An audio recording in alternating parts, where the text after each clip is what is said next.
college-age kids, 30 and under, even 35 and under, most of them have no idea of what we were doing in the rescue movement. Never seen the films, never read the headlines, didn't get to see us on Oprah, have no idea. And even worse, they're taught in high school and in college, be tolerant. This is a multicultural society. We have diversity. Don't condemn someone. You have what you believe, they have what they believe, and all our beliefs are equal. And so they're kind of numbed, and they're not willing or even interested to jump into the fray, such as we saw and experienced at the height of the rescue movement. What do you say to them? Well, I just tell them we're not dead yet, and we still stand by our principles and our methods. And there are young people that are interested in getting active. We need to find them, and we need to disciple them, because we're not going to be around that long. We have a little book. Can I just show this to you? Please. It's just a little. It's called Sharing the Pro-Life Message, and we distribute thousands and thousands of these, and it's the whole story. It's the whole story. Eric put this together, my son Eric, and he's very thorough. We've gone through it many times. The life in the womb, the whole thing about the baby, the abortion facts, pro-choice arguments, questions of law, Planned Parenthood, the biggest pushers, getting help, how to share the message. And anybody who's interested in this little book, we do charge $2 if they send for it. It's worth it. We give away thousands of them too. But it's a handy thing you can carry in your pocket. And reading it encourages you. Go to the website you see on your screen and grab maybe more than one. And especially if you've got a teenager or a college-age student in your life, give it to them. I mean, we need to rock the boat, and the boat is sinking. So we need to wake people up, because it's not just that people are asleep, it's that they're in a coma while the harbinger of death is hovering over our country.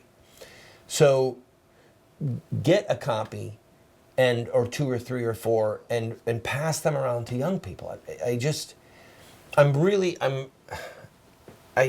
don't want to sound pessimistic, but I'm afraid for where we are, and I'm anxious to see young people use tools like that, but forcefully, to be courageous. That's the thing, is the lack of pathos, the lack of passion. It's like the country, so much of the country has been just disemboweled of courage.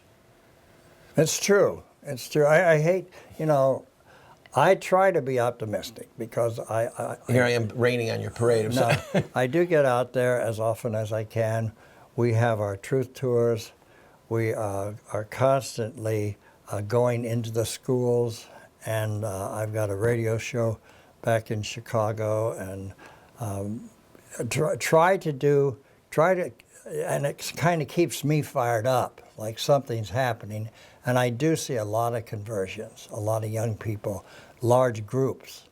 When we went out to Washington, 165 of my grandson's kids went out there with their yellow shirts and their balloons, and they're enthusiastic and full of life and vigor, and they got stuck on the turnpike coming back and stayed in a haunted hotel.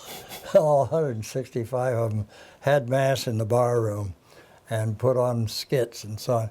I see the positive, the joy among people who are pro-life, who take it very seriously, who would never countenance an abortion, and who are very matter-of-fact about taking the facts out to their fellow classmates and so on. I see so much good going on that it kind of keeps me from having that sort of a fateful, that we're losing our country.